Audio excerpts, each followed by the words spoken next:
साथियों, मैं बात मालिक से शुरू करता हूं।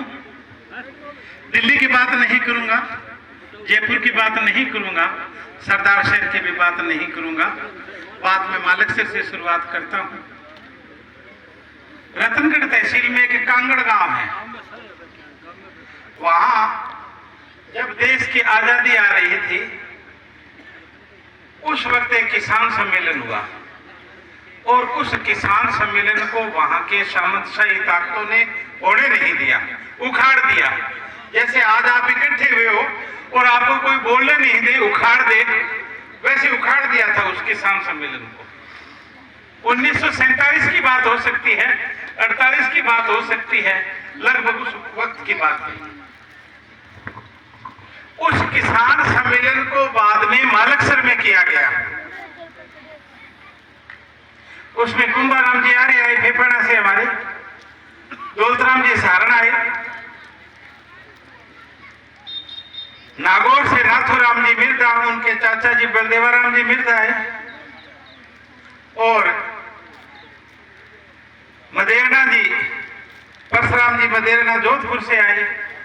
हनुमानगढ़ के पास मक्कासर गांव है, वहां से हरिराम जी गोदारा और उनके सुपुत्र कामरेड शोभत सिंह जी आए। मैं एक एक का नाम गिनाने लगूंगा तो टाइम बहुत लंबा हो जाएगा, और मैं बात को जो बताना चाहता हूं कि वो किसान सम्मेलन मालिकसर में हुआ।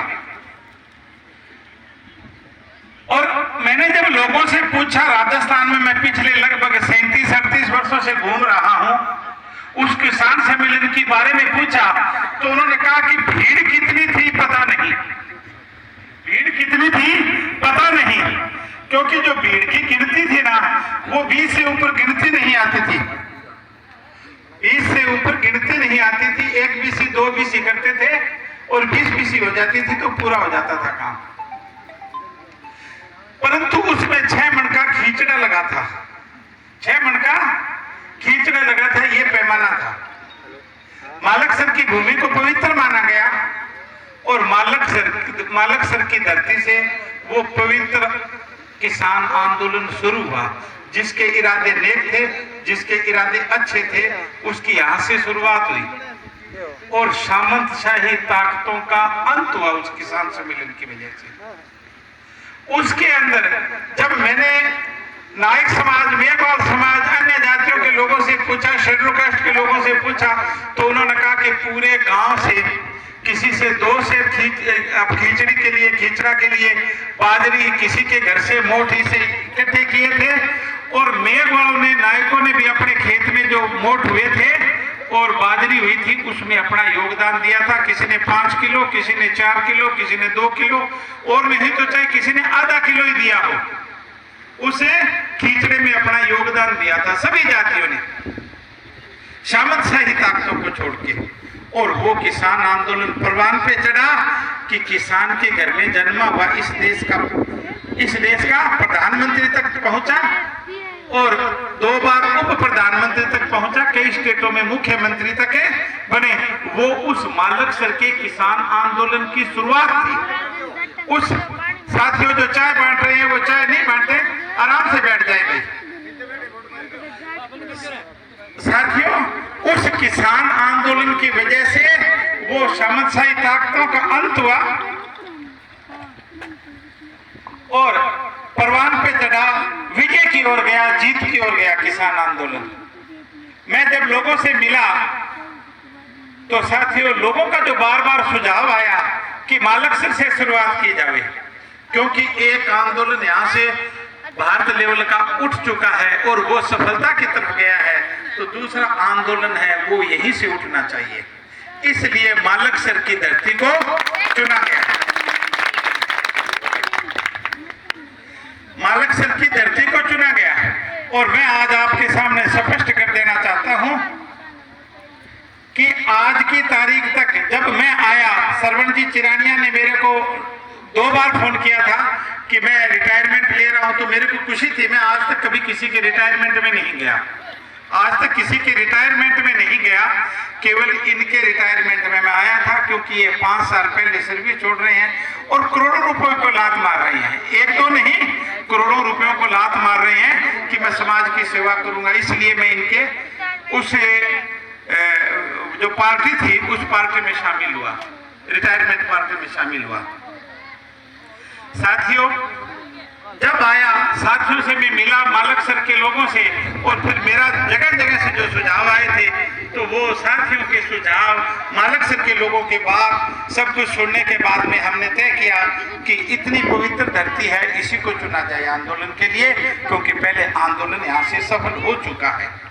कांगड़ की धरती से जो प्रयास किया गया वह सफल गया, लोगों ने होने नहीं दिया, और इसको हमने मालक सर से आज शुरुआत की है।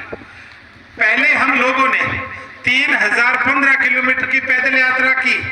जिस दिन मैंने सर्विस से रिजाइन दिया उस दिन भी 2 अप्रैल का दिन था, हनुमानगढ़ में रिजाइन किया, और मालक सर के लगभग 12-13 आदमी उस जनसभा में उपस्थित थे। ये सारे साथी बैठे हैं, ये सारे के सारे जब मैंने जिस दिन रिजाइन दिया उस दिन सारे के सारे साथी उस जनसभा में थे, 12-13 आदमी।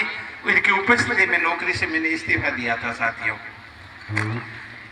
संघर्ष की लगातार, जब मेरे मुंह पे दाढ़ी नहीं उगी थी, बचपना था साथियों, 5 मुकदमे मेरे पे दर्ज हो चुके थे लोगों से मारपीट करने के।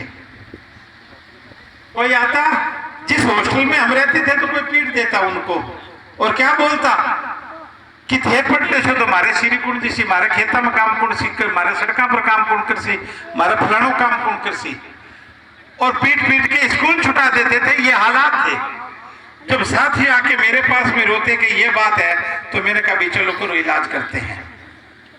तो उस वक्त नौकरी तो छोड़ नहीं सकते थे, मेरे साथ में थे। हम लोगों ने बैठ के मीटिंग की, 1 साल दान में देना है भाई, 1 साल दान में देना है। कितने आदमी दान में देने के लिए तैयार है? तो 5-7 आदमी थे, तैयार हो गए, और हमने जो वहां जो सिस्टम चल रहा था उसको खत्म कर दिया। 16 साल उम्र नहीं, 5 मुकदमे, वो पुलिस वाले कहते हैं इसकी उम्र ही 16 साल नहीं है, क्या मुकदमा हो गया, क्या बनेगा? कुछ नहीं बनेगा। क्या उस वक्त कुछ अच्छे पुलिस कर्मचारी थे, उन्होंने कहा कि इन बच्चों का कोई दोष नहीं है, इनको तंग करेंगे तो ये बदले में ये कार्रवाई करेंगे। पुलिस का भी सहयोग रहा। उस वक्त कुछ अच्छे ऑफिसर थे। साथियों, उसके बाद में जब साहब काशीराम जी के टच में आए तो जगह जगह घूमने का, लोगों से बात करने का, और समाज की जो नब्ज है उसको पहचानने का मौका मिला। जगह जगह जब गए तो दुख के अलावा अपने समाज के पास में कोई चीज दिखाई नहीं दी, दुख के अलावा कोई चीज दिखाई नहीं दी। चाहे डांगाबाज हत्याकांड हो, चाहे कुमेरकांड हत्याकांड हो, और इस प्रकार के एक नहीं सैकड़ों हत्याकांड हो। डेड बॉडियों को लेके धर्मपाल कटारिया ने एक नहीं, राजस्थान में सैकड़ों जगह धरना दिया है, प्रदर्शन किया है। अभी 2-3 दिन पहले एक कुचामन का भी आपने देखा होगा, जो फेसबुक चलाते हैं, व्हाट्सएप चलाते हैं। ये इस प्रकार की घटनाएं एक नहीं, हमारे साथ में हजारों हो चुकी है। अब हमने सोचा कि अगर हम यही सोचते रहेंगे, करते रहेंगे कि धरने दे दो, थाने के आगे लगा दो, कभी हॉस्पिटल के आगे लगा दो, डेड बॉडी को लगा के धरना चलाते रहो, तो बात नहीं बनेगी। बात नहीं बनेगी तो बात कैसे बनेगी? साथियों, मेरा ध्यान जाता है बाबा साहेब अम्बेडकर की बात की तरफ। बाबा साहेब अम्बेडकर के मैं एक बात बताना चाहूंगा, पूरा हिस्ट्री बताने लग जाऊं टाइम बहुत ज्यादा हो जाएगा, क्योंकि आप लोग सुबह से आए हुए इंतजार कर रहे हो। बाबा साहेब अम्बेडकर के पुत्र था, बेटा था, मौत हो गई, बीमार रह के इलाज नहीं करवा पाई। वो बेटा था, मौत हो गई, इलाज नहीं करवा पाई, और दूसरे दिन उनको लंदन में जाना था, गोलमेज कॉन्फ्रेंस में जाना था। उनकी पत्नी बोलती है, रमाबाई बोलती है कि बेटा है, उसकी मौत हो चुकी है। परिवार के लोग बोलते हैं कि बेटे की मौत हो चुकी है। 10 दिन 12 दिन जो भी कार्यक्रम है उसके मुताबिक उनको बैठना होता है। बाबा साहेब अम्बेडकर ने कहा कि एक बेटा मरा है, अगर कल मैं उस मीटिंग में नहीं पहुंचा तो करोड़ों बेटे मर जाएंगे। उस मीटिंग में पहुंचना जरूरी है। अगर वो एक मैं बेटे को रोने लग गया तो करोड़ों बेटे हैं वो मर जाएंगे। रमाबाई ने, बाबा साहब ने कहा भी पैसे नहीं है और कपड़ा नहीं है। रमाबाई ने अपने जो साड़ी पहनी हुई थी उसका थोड़ा सा कपड़ा फाड़ के और उसको कफन दिया।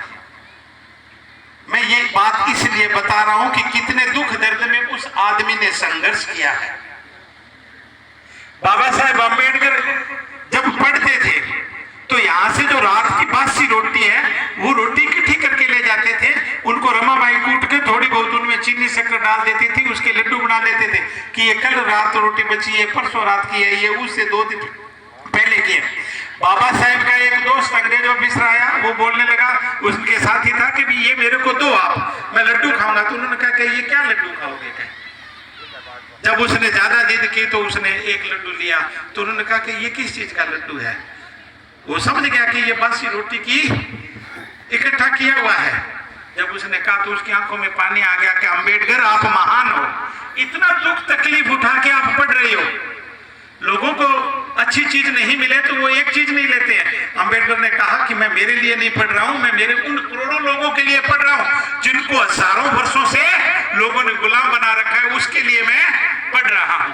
साथियों, इतना उस आदमी ने हमारे लिए संघर्ष किया और आज हमारे समाज में एक ऐसे लोगों की टीम बन चुकी है जो केवल नाम बाबा साहेब अम्बेडकर का लेते हैं और साथ उनका जो विरोध करते हैं, बाबा साहेब अम्बेडकर का सिद्धांतों को जो खत्म करते हैं, साथ उनका देते हैं। साथियों, ऐसे लोगों को पहचानने की जरूरत है, हमें ऐसे लोगों को पहचानने की जरूरत है। साथियों, मैं आपको एक बात बता रहा था, मैं जब गांव में जगह जगह घूमा, मेरे को लोगों ने एक बात बताई कि आज से 50 साल पहले, 60 साल पहले जिंदा है वो लोग हजारों की संख्या में, कि जब कुएं से पानी निकालते थे तो सुबह से शाम तक हमारे लोग है ना केवल बैल या ऊंट रखते थे, उनकी केवल रस्सी निकालते थे, किल्ली निकालते थे और चाट में कोई और खड़ा रहता था और वो पैर लगा लेता था कि इधर पानी देना है और दूसरे की तरफ पानी नहीं जाना चाहिए, कि ये मेवाड़ों की, नायकों की, सांसों की टूटियां, इनकी तरफ पानी नहीं जानी चाहिए, चाट में खड़े रह जाते थे। साथियों, ये दौर हमारे समाज ने देखा है, ये दौर हमारे समाज ने देखा है। आज भी चाट के अंदर दूसरे लोग खड़े हुए हैं और जो चाट में खड़े हुए हैं उन लोगों ने क्या कर रखा है, अब ये कुएं वाली चाट नहीं है, अब राज के अंदर जो चाट है वहां खड़े हुए हैं वो। उन्होंने हमारे समाज की 5.5 लाख नौकरियां राजस्थान में दबा रखी है, करोड़ों की संख्या में सेंटर में दबा रखी है और साथियों हर चीज को वो प्राइवेट करते जा रहे हैं, हर चीज को वो प्राइवेट करते जा रहे हैं। इतना ही नहीं, अगर छुआछूत की बात करें, लोग कहते हैं छुआछूत नहीं है, मैं बैठे हुए इन सबको बता देना चाहता हूं कि छुआछूत है। अगर शेड्यूल कास्ट मेघवाल या नायक के घर कोई बच्चा जन्म लेता है, अगर वो स्कॉलरशिप के लिए फॉर्म भरता है तो स्कॉलरशिप के लिए फॉर्म भरता है, अगर वो कह देता है 2,51,000 हमारी सालाना आय है तो वो फॉर्म नहीं भर सकता। सरकार क्या कहती है कि ये पैसे वाला है, 2,51,000 रुपए तो क्या बोलती है, इसको स्कॉलरशिप नहीं मिलेंगे, ये पैसे वाला परिवार है। ओबीसी पिछड़ी जाति, सुथार, कुम्हार, सुनार, लोहार, चिंपा, नाई, स्वामी, गोस्वामी, जाट, भाट, इन जातियों का अगर 3 लाख रुपए वाला इनकम वाला है सालाना, तो सरकार कहती है कि इसका हम जाति प्रमाण पत्र नहीं बनाएंगे, ये तो सालाना 3 लाख रुपए कमा रहा है। 3 लाख से ऊपर 1 रुपया तो बहुत बड़ी इनकम वाला हो गया। और अगर वो अदर जातियों का आदमी है, इनकम टैक्स भर रहा है, सरकार की पहले 5 लाख इनकम टैक्स सीमा, फिर 6 हुई, 7 हुई, अगर वो 7 लाख वाला इनकम टैक्स भर रहा है, 8 लाख है, तो भी वो गरीब है। क्यों भाई? क्यों भाई? ये पढ़ने में आया कि नहीं आया? एक तरफ 8 लाख रुपए कमाता है सालाना, इनकम टैक्स भरता है इनकम टैक्स को, परंतु सरकार की नजरों में वो गरीब है। और अगर ओबीसी का 3 लाख कमाते, 3 लाख से 1 रुपया ऊपर है तो वो अमीर है, और शेड्यूल कास्ट का 2-2.5 लाख से 1 भी रुपया ऊपर है तो वो अमीर है। साथियों, ये सिस्टम हमारे साथ में कौन कर रहा है? जो आज की सरकार की कुसरकार रूपी जो कुआ है उसकी चाट में खड़े लोग कर रहे हैं हमारे साथ में। उस चीज से लड़ने की जरूरत है या नहीं है? क्यों भाई?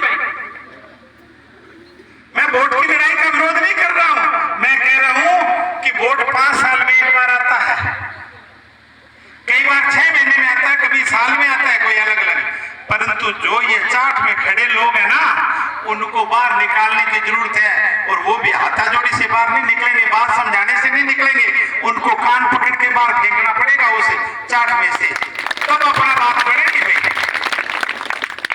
दूसरी मैं बात बता देना चाहता हूं, हाई कोर्ट और सुप्रीम कोर्ट माननीय जिनका हम सम्मान करते हैं, परंतु मात्र 86 परिवार वो कब्जा किए हुए हैं। जयपुर में जाट सम्मेलन हुआ, जाट सम्मेलन में ये बात जाट नेताओं द्वारा कही गई है अभी 5-6 महीने पहले, ज्यादा पुराना टाइम नहीं है, 5-6 महीने पहले विद्याधर नगर स्टेडियम में कही गई। वो मेरे को पहले भी पता था, मैंने कई बार ये जनसभा में पिछले 20 सालों से मैं बोल रहा हूं ये बात। वहां SC ST OBC का आबादी के अनुसार जो आरक्षण बनता है वो बनना चाहिए, हमारे जज बनने चाहिए। अगर न्यायपालिका में हमारे आदमी नहीं होंगे तो हमें न्याय कौन देगा भाई? क्यों भाई? राजस्थान में एक प्रश्न आया पुलिस की सिपाही की भर्ती में कि राजस्थान में MP कितने हैं, लोकसभा में MP कितने हैं? कुछ बच्चों ने लिखा 25 MP है, कुछ ने लिखा 35 MP है, कुछ ने लिखा 33 है। लोकसभा में 25 है, राज्यसभा में 10 है, टोटल मिलाकर 35 बनते हैं। परंतु लोकसभा का पूछा गया था प्रश्न, जो RPC है उसने कहा कि 33 वाला उत्तर सही है, क्योंकि उनके रिश्तेदारों ने, उनके जानकारों ने 33 उत्तर भरा था, तो 33 वाला सही है। अब लोग हाईकोर्ट में चले गए, कभी MP राजस्थान से 25 या 33 कब से आने लग गए? तो हाईकोर्ट क्या कहती है माननीय हाईकोर्ट कि हम RPSC से पूछेंगे। प्रश्न वो लेती है भी उसने, वो कहते हैं हमने एक शिक्षाविदों की टीम बनाई है, वो बताएगी। तो वो शिक्षाविद कहते हैं कि फलाने फलाने रिश्तेदार ने कहा जो वो उत्तर दे दियो तो मैं बाहर हो जाएगा, वह कहते 33 ही है, अरपा बैठे दियो हाईकोर्ट में, लेकिन हाईकोर्ट कहते 33 ही है। क्यों भाई? इससे अच्छा न्याय हो सकता है क्या कोई? लाखों बच्चों को पता है इस बात का। अगर इस प्रकार के मैं एक एग्जाम्पल बताने लग जाऊं बहुत लंबी बात हो जाएगी साथियों, बहुत लंबी बात हो जाएगी। ये एक छोटा सा उदाहरण दिया। तो मैं पहला आपको बता रहा था कि जो अनुसूचित जाति, जनजाति और पिछड़ी जाति हमें अपना माने या नहीं माने कोई फर्क नहीं पड़ता, क्योंकि 1987, 88, 89, 90 में हम लोगों ने मंडल कमीशन आयोग लागू करो, इसके लिए हम लोगों ने धरने दिए थे, प्रदर्शन किए थे साथियों, और जगह जगह मुकदमेबाजी हुई थी हमारे पे, 1-2 जगह नहीं, जगह जगह। उस वक्त भी OBC के लिए हम लड़े थे। अब अगर OBC इन मुद्दों पे साथ देती है तो अच्छा है, नहीं देती है तो भी अच्छा है, परंतु हम साथ ओपन में मांग रहे हैं, कहीं किसी के घर में बैठ के बात नहीं कर रहे, ओपन में मांग रहे हैं कि इस मुद्दे पे आपका साथ चाहिए। दूसरी चीज मैं बताना चाहूंगा, सेना की बात होती है, मिलिट्री की बात होती है, तो साथियों हमारे शेड्यूल कास्ट के लोगों से लोग मजाक करते हैं, खिल्ली उड़ाते हैं, अस्केल करते हैं, मिलिट्री की बात आती है तो करते हैं कि नहीं करते हैं भाई? बोलो तो सही, बोलो तो मैं लागे हाथ आप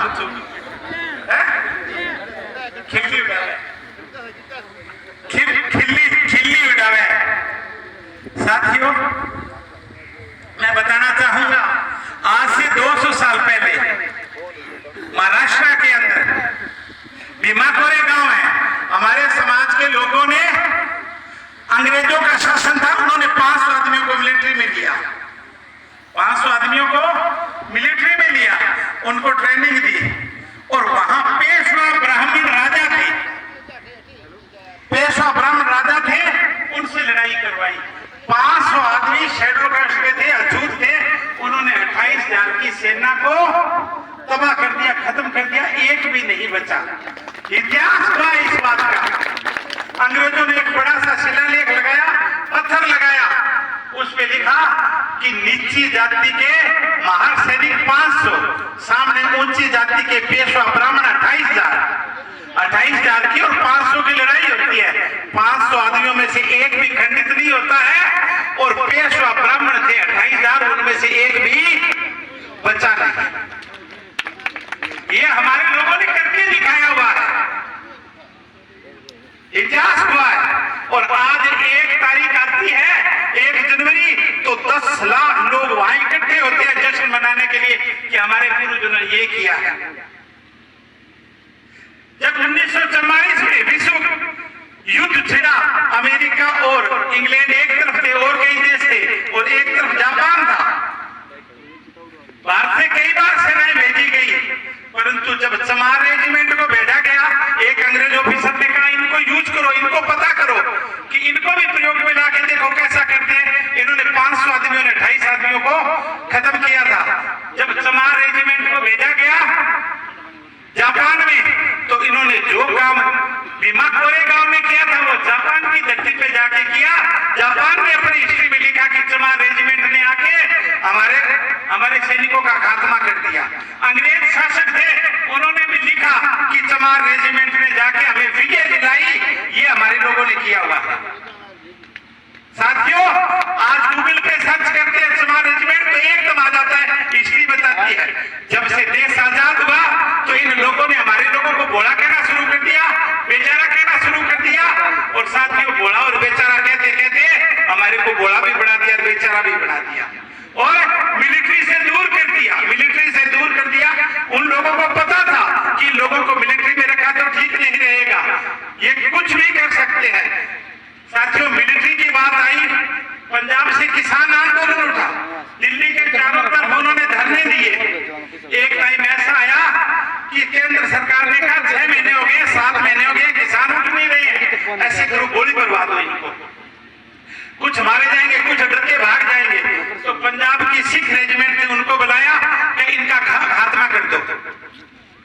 तो सिख रेजिमेंट ने उत्तर दिया कि मेरे कोई तो बोलता है चाचा जी आए, कोई बोलते हैं मामा जी आए, बोलते हैं कोई बोलते हैं फूफा जी, कोई कहते हैं पिताजी आए, हम अपने परिवार पे गोली चलाएंगे, हम किसानों पे गोली नहीं चलाएंगे, ये हमारे ही लोग हैं। जब सिख रेजिमेंट ने उत्तर दे दिया तो फिर जाट रेजिमेंट को बुलाया गया, कथेया नसलटाओ किसाना ने, तो उन्होंने कहा ये तो हमारे ही लोग हैं, ये तो हमारे ही लोग हैं। जाट रेजिमेंट ने भी उत्तर दे दिया कि हम किसानों पे गोली नहीं चलाएंगे। जब उन्होंने उत्तर दे दिया तो फिर बैठ के मीटिंग होती है उनकी कि गोरखा रेजिमेंट को लगा दो या किसी और रेजिमेंट को लगा दो। तो उनमें कोई समझदार बोला, अरे क्या मरवा तो दोगे, पर जब उनको पता चलेगा कि हमारे परिवार के लोगों को जो शांतिपूर्वक बैठे थे उनको मरवाया है, तो ना गोरखा रेजिमेंट बचेगी और ना कोई और रेजिमेंट बचेगी। फिर बंदूकें उनके पास में है, बाकी काम करना उनको सब कुछ आता है। साथियों, इसलिए हमारे लोग जाट थे और उधर मिलिट्री के अंदर सिख थे। जब उनको डर हुआ कि हमने दूसरों से किसानों को मरवाया तो वो बदला ले लेंगे, छोड़ेंगे नहीं। अगर हमारे लोग मिलिट्री में होते तो हमारे पे कभी अत्याचार नहीं होते। इसलिए हमारे लोगों का मिलिट्री में आरक्षण होना जरूरी है, न्यायपालिका में हमारे लोगों का होना जरूरी है। साथियों, इसलिए हम कहते हैं कि 76 साल बीत गए, आप लोग जश्न मना रहे हो, 77वां साल लग गया है कि आजादी का अमृत महोत्सव मना रहे हैं। अरे आजादी का आप तो अमृत महोत्सव मना रहे हो, परंतु हम डेड बॉडियां ले लेके संघर्ष कर रहे हैं कि हमारे लोगों को जगह जगह मारा जा रहा है। एक नहीं सैकड़ों जगह तो मैंने डेड बॉडियों को लेके धरने दिए हुए हैं। साथियों, इसका अंत एक ही है, संघर्ष। इसका सिर्फ एक ही अंत है, संघर्ष, समाज के हित के लिए संघर्ष। साथियों, और मैं बताना चाहूंगा, जब अछूत की बात चलती है, ऊंच नीच की बात चलती है, अस्पृश्यता की बात चलती है, असमानता की, जब उदयपुर में कन्हैया कुमार हत्याकांड होता है तो सरकार 50 लाख रुपए देती है, उनको देती है कि नहीं देती भाई? और जब वही मुझसे के बदले जितेंद्र मेघवाल की हत्या होती है पाली में, तो उसके परिवार को 5 लाख देती है। ये समानता है क्या भाई? इसका मतलब सरकार ने हमें आदमी नहीं माना। हम खुद को आदमी माने तो मानते रहो, सरकार ने हमें आदमी माना है क्या? अगर मानना होता तो बरोबर देती 50 लाख रुपए। इसलिए जरूरी हो जाता है कि हम समाज के हित में बोले। साथियों, समाज के हित में बोले। मैं साथियों, मेवाल हो चाहे नायक हो चाहे ये शेड्यूल कास्ट के लोग हो, इनका हमेशा किसान वर्ग से भाईचारा हमेशा रहा, हमेशा भाईचारा रहा है। मैं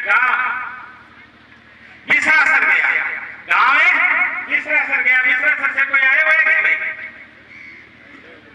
मिश्रा सर से? हाँ आओ भाई, मिश्रा सर से आए हुए हैं, एक माला दो भाई इनके लिए। साथियों मैं गांव में गया मिश्रा सर तो ये मेघवाल समाज से हैं। गांव के लोगों ने बताया कि इनका धर्म भाई कोई जाट था, चौधरी था, उसकी मौत हो गई, उसकी बेटी थी, उसके भाई नहीं था।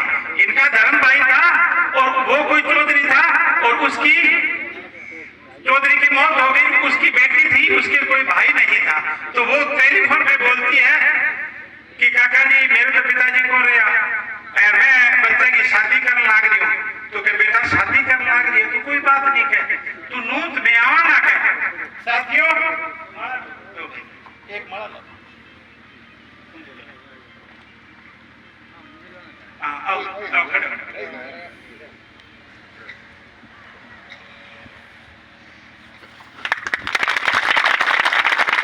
इन्होंने 80,000 रुपए लगा के वो बात भरा और उस बेटी को बोला कि मैं बेटा तेरा बाप तू गांव में आ। और जब वो पूनियों की लड़की थी गांव में आई और इन्होंने क्या है कि बात नोचने के लिए तो पूरे मेहमानों को इकट्ठा करके और उसको बात दिखाई हुई, रस्म अदाई हुई, उसके बाद में इन्होंने जाके वो बात करके आई। हम लोगों ने जहां भी जरूरत पड़ी है भाईचारे का हर जगह सहयोग दिया है। मैं बता रहा हूं मालकसर का किसान आंदोलन था, चाहे उस वक्त हमारे पास में पैसा नहीं था, चाहे हमारे पास में शेर बाजरी और शेर मोट थे, तो भी उसमें सहयोग किया है।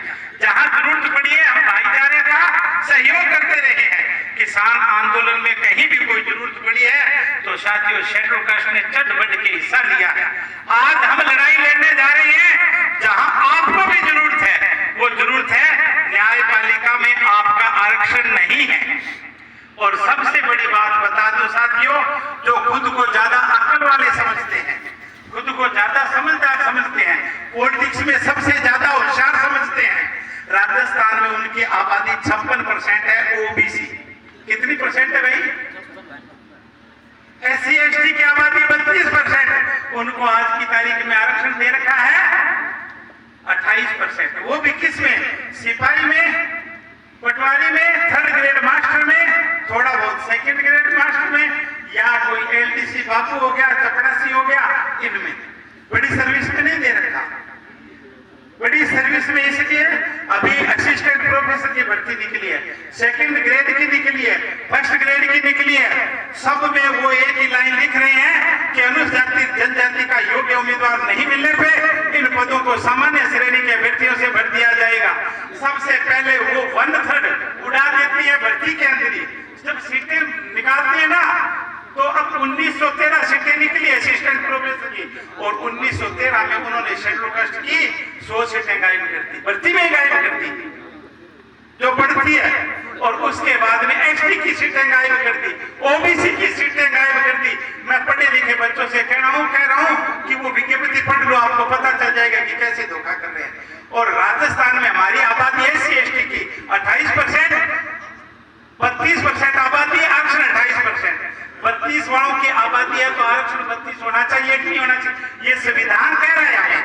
कौन कह रहा है? संविधान कह रहा है। संविधान की धज्जियां उड़ाई जा रही है, 32 की जगह 28, और वो भी आधा अधूरा। और जिनकी आबादी 56% है उनको 21% दे रखा है, और सरकार घोषणा करती है कि हम 6% और देंगे। अरे भले आदमी हूँ, हमारा जो हक है वो पूरा दे दो ना, आप हमारी पहचान मत करो। 56% आबादी है तो 56 होना चाहिए कि 21 होना चाहिए ओबीसी का? क्यों भाई? जिनकी आबादी 56 है उनको 56 होना चाहिए या 21 होना चाहिए? 56 होना चाहिए। परंतु उनकी तरफ ध्यान नहीं जा रहा है। उनका तो वो सोचते हैं कि इनको और मुद्दों पे उलझा के रखो, और मुद्दों पे उलझा के रखो। साथियों, हम अगर और मुद्दों पे उलझे रहे, हमारा ध्यान नहीं गया तो हम नुकसान में चले जाएंगे। तो मैं 5 बात बता रहा हूं आपको। ऐसे प्रसिद्ध अनटचेबिलिटी की इंसान नहीं माना जाता। दूसरा, अत्याचार, जुल्म, साथियों जगह जगह हमारे पे जुल्म होता है।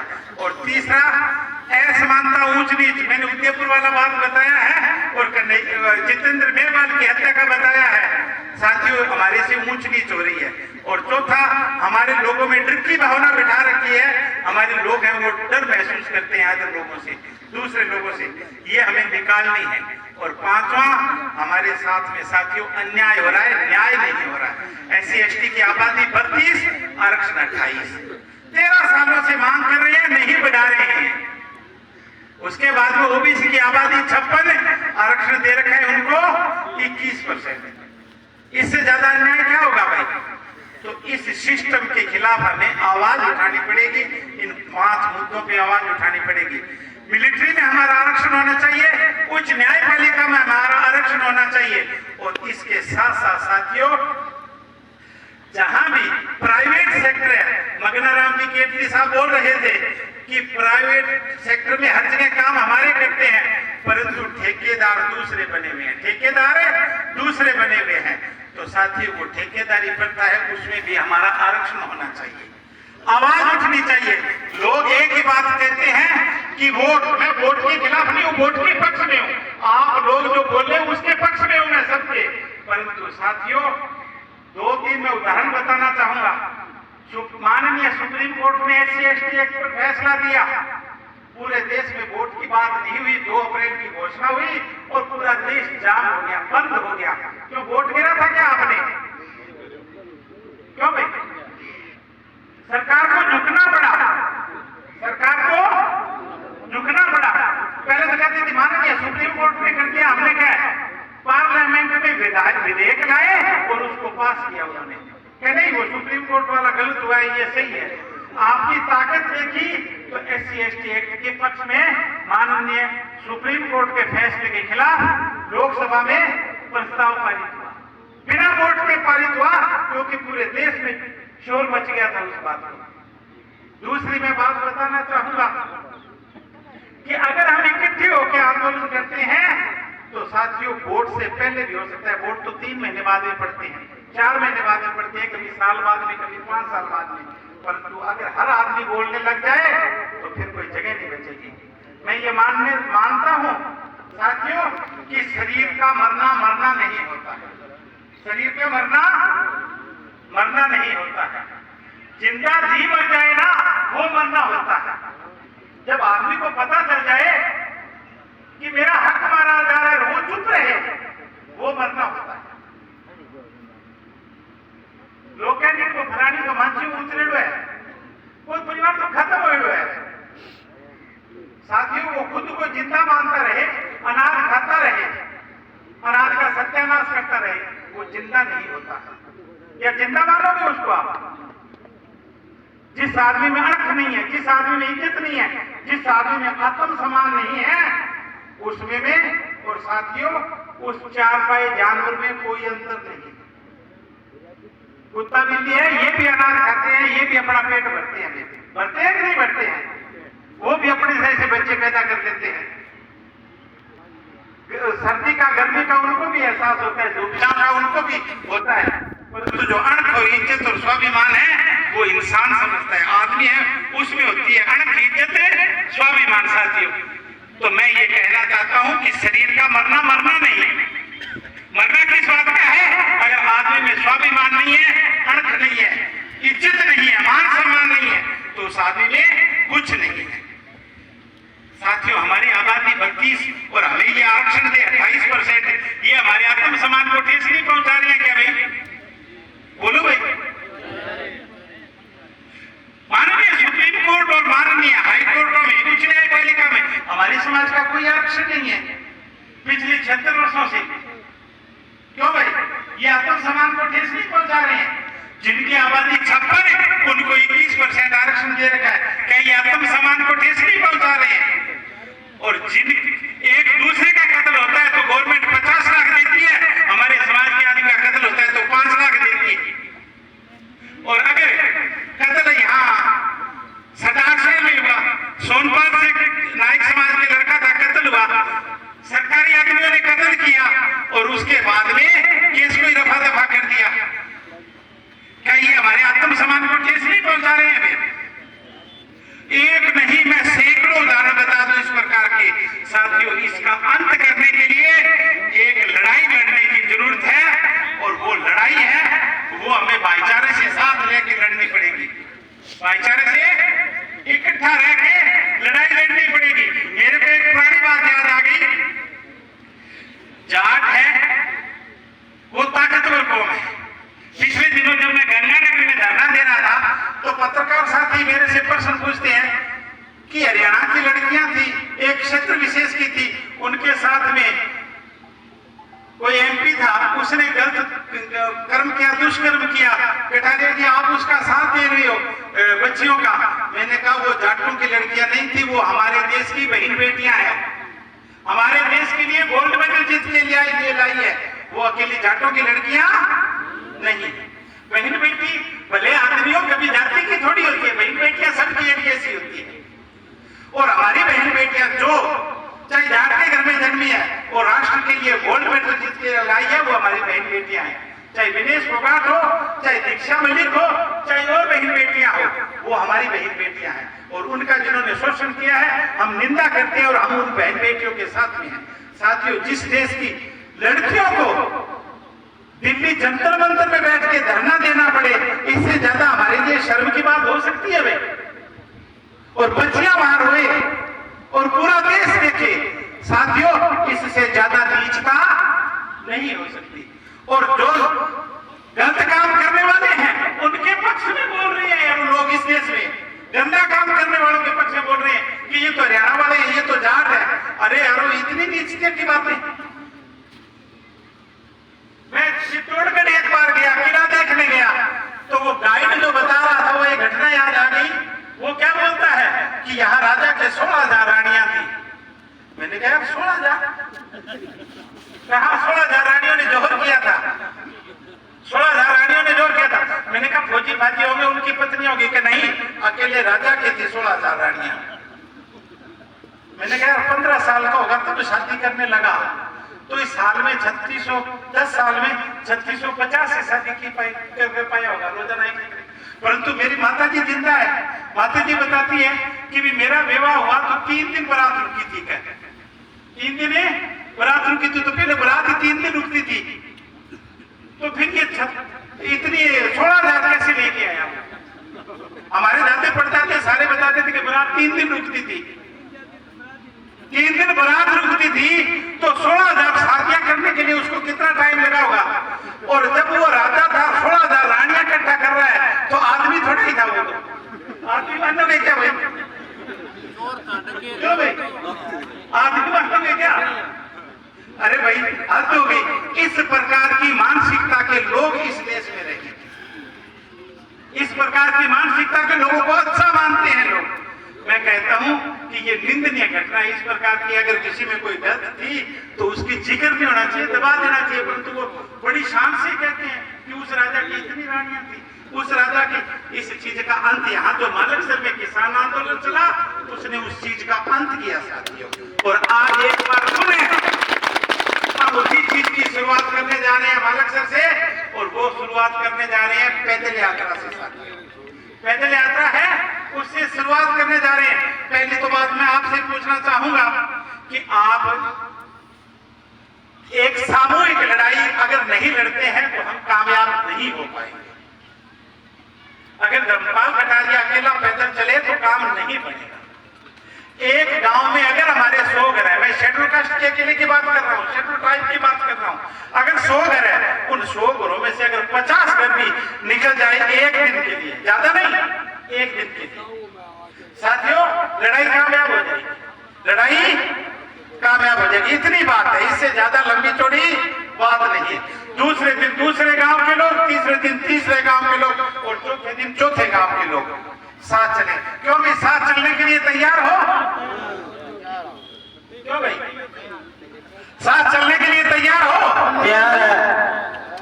साथियों, मैंने बहुत सी जगह देखा है कि जब स्टेजें चलती है तो भाषण बहुत लंबे लंबे हो जाते हैं, परंतु जब पैदल की या संघर्ष की बात आती है तो फिर साथियों सुझाव देने वाले आ जाते हैं कि गाड़ी ऐसी होनी चाहिए और वो गाड़ी से ऐसी ज्यादा ठंडी वाली होनी चाहिए, नहीं, बात नहीं बनेगी साथियों। लड़ाई संघर्ष सड़कों पे होगा और जब हर घर से आंदोलन उठेगा तब बात बनेगी। दूसरी बात आती है पारदर्शिता की। तो पहली पारदर्शिता है वो हर गांव की इस बात की होनी चाहिए कि हमारे गांव में 100 घर है, 50 घर है, इनमें से इतने घर हैं, वो एक दिन के लिए पैदल चलेंगे भाई। एक दिन के लिए पैदल यात्रा में जहां भी होगी वहां पिकअप डालना है, चाहे बस लेके आओ, एक दिन हमारे साथ रहे। और जिस गांव में पैदल यात्रा रुकती है वो अगले गांव और अगले गांव एक दिन के लिए जिस गांव में पैदल यात्रा रुकती है वो साथ रहे। इतनी लड़ाई है, ये लड़ाई जीत जाएंगे। इतनी लड़ाई है, इससे लंबी लड़ाई नहीं है। दूसरी बात रुपए की। साथियों, पारदर्शिता होनी बहुत जरूरी है और पारदर्शिता के लिए इस गांव के लोगों ने सरपंच चुना है मामराज जी जोइया को। तो मामराज जी जोइया को मैं माला डालता हूं, आप खड़े हो, एक माला दो सरपंच साहब को, मैं माला डालता हूं।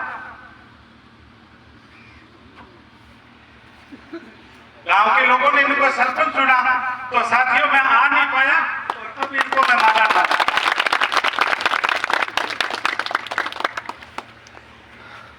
इनके साथ में चाहे हेतराम जी चारिया हो, चाहे कोई मेहरा परिवार से अलग अलग साथी बैठे हो, चाहे कोई अलग अलग और जो है साथी हैं वो हो, उन सब से निवेदन है कि इस गांव के नेतृत्व में हमारी रुपए की टीम बनेगी। रुपए की टीमें गांव के नेतृत्व में बनेगी और उसमें इतनी पारदर्शिता होगी कि जो भी चंदा देगा वो इनके पास में रहेगा, इनके द्वारा खर्च होगा। लड़ाई के लिए पैसे की जरूरत पड़ती है कि नहीं पड़ती है? लड़ाई के लिए पैसे की जरूरत पड़ेगी, परंतु पैसा अगर एक आदमी के पास में हो तो पारदर्शिता नहीं रहती है। लोग हैं रुपया तो दिया कर, रुपया क्यों लगे?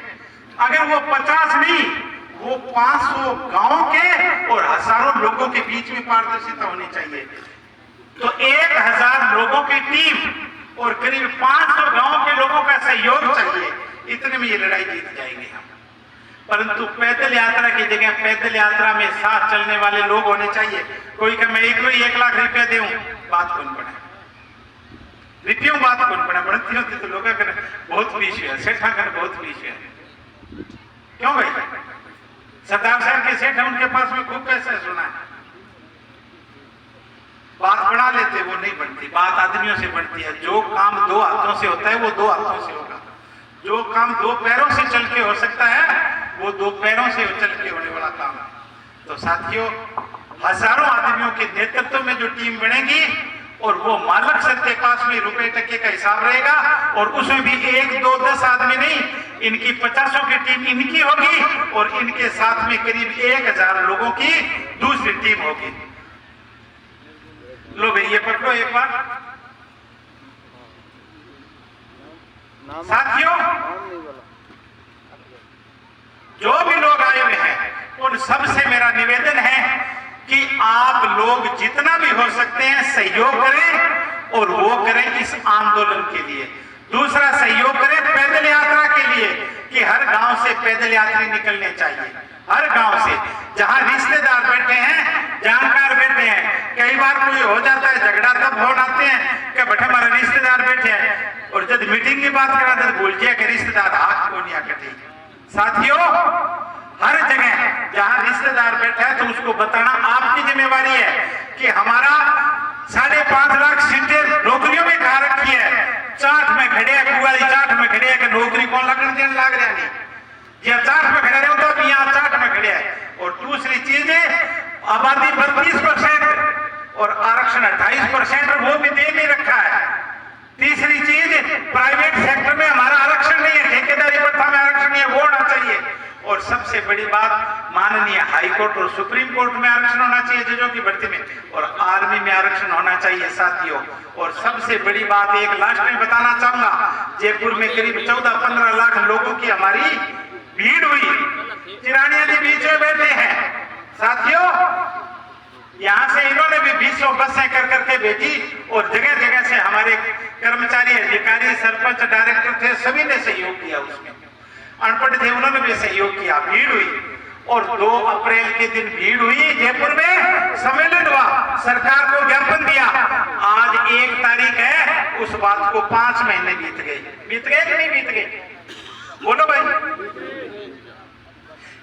की मांग अभी पूरी नहीं हुई है।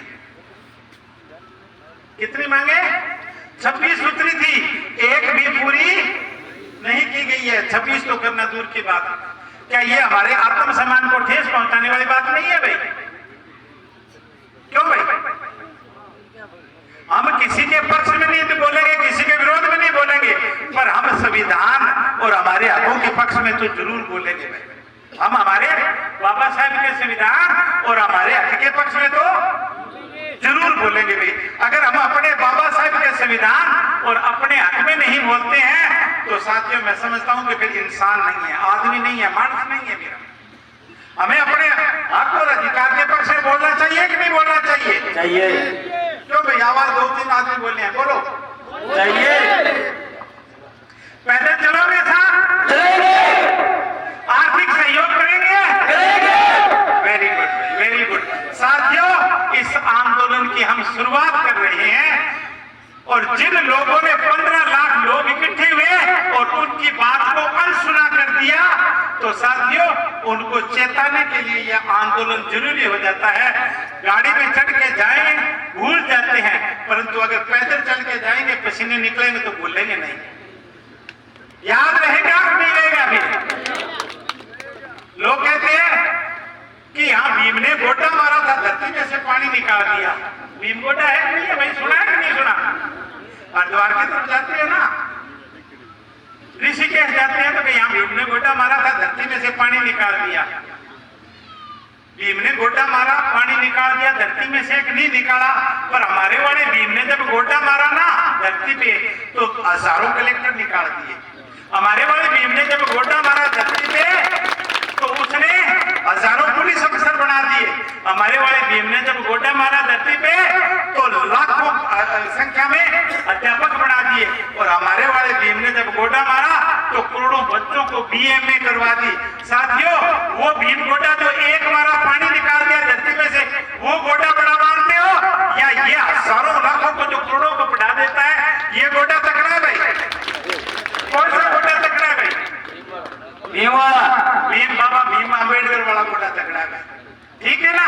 और जिनको लोग औरतों को कहते थे कि पैर की जूती है, पापा ने मान सम्मान दियो और साथियों की बचू पे देश का मां प्रधानमंत्री बन गई, महिला मुख्यमंत्री बन गई, राष्ट्रपति बन गई, तो वो गोटो क्यों मारे रहे भाई? बाबा साहेब अम्बेडकर गोटो मारे रहे। देखो बड़ा बड़ा पदंग ऊपर लोग अपना समाज का पहुंचे। साथियों जब थे भी महान इंसान ने माना ना बाबा साहब अम्बेडकर ने, तो अब एक गोटो भाई का न मानना भी लागना चाहिए। और वो गोटो लागे जब हाईकोर्ट में जज जगह अपना बनना चाहिए।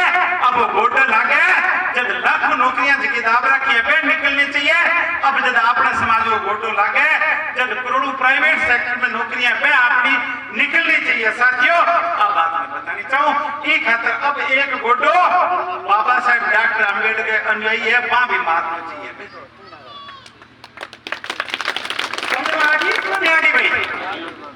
साथियों तो मैं बात ने लंबी नहीं करूं, जगह लोग कहे मैं पिकअप डालो ले गया, कोई कहे गाड़ी ले गया, ज्यादा लंबा कौन। आज स्टे बाइला, आज स्टे 6 किलोमीटर दूर है अभी बाइला। कितनी दूर है बाइलो? 6 किलोमीटर दूर है। और 1 किलोमीटर तक लगभग सारा साथी सागे चलेगा, झंडा लेके चलेगा, बेलून लेके चलेगा। और पहलो गांव है देखो बाइलो है। 1 किलोमीटर के बाद में देखा गाड़ियां लेके जास के बंद छूट है और बाकी जीता साथ चलना चाहे तो 6 किलोमीटर।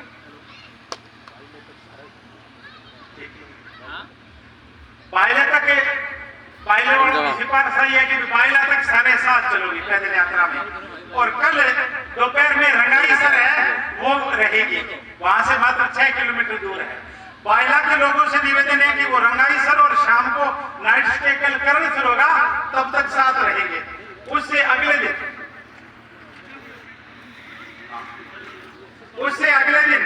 साथियों गढ़सीसर, उससे अगले दिन खुंडिया होके और राजासर बीकान, उससे अगले दिन मितासर होके सोई बड़ी और उससे अगले दिन दोपहर का विश्राम सरदार शहर और मीटिंग सरदार शहर और रात को बरड़ा सर। इस प्रकार से अभी मैंने 6 दिन का फाइनल किया है। और एक मैं बता दूं, आज तक हम लोग मीटिंगों में खूब इकट्ठे हुए हैं और फिर धूल झड़काई और चले गए, परमानेंट पक्का काम नहीं किया। आज से हम एक पक्का काम करने जा रहे हैं। ये आपके सामने एक नीला बोर्ड लगा हुआ है, नीला बोर्ड लगा हुआ है, पढ़ लेना उसको। प्रत्येक गांव में, अपने मोहल्लों में नीला बोर्ड लगना चाहिए और उसके ऊपर ये जो इसमें लिखा हुआ है उसकी फोटो खींच लो, वो लिखना चाहिए।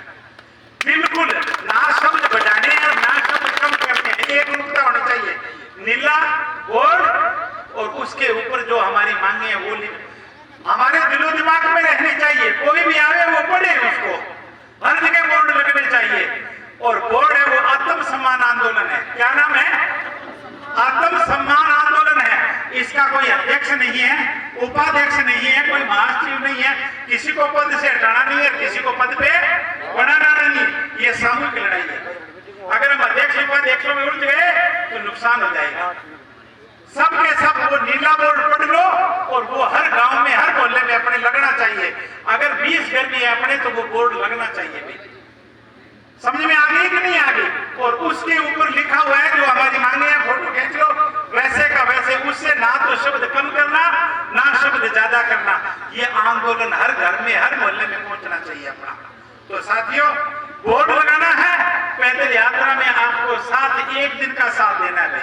अपने गांव से इकट्ठा हो, बात करो और आगे से आगे इस पैदल यात्रा को कामयाब बनाने। पहले 3015 किलोमीटर की पैदल यात्रा अपनी चल चुकी है और उस 3015 किलोमीटर में जब हमने पैदल घूम घूम के राजस्थान में साथियों समाज की मीटिंगें ली, जगह जगह धरने प्रदर्शन हुए और उसकी बदौलत जयपुर में 15 लाख लोग इकट्ठे हुए। और अब जब करोड़ों की संख्या में लोग इकट्ठे होंगे तो ये अपनी बात बन जाएगी। इतनी बात कहते हुए मैं यही बात को विराम देता हूँ। जो साथी आए हुए हैं वो आर्थिक सहयोग करना चाहते हैं, वो मामराज जी सरपंच है, उनको आर्थिक सहयोग करें साथियों। इतनी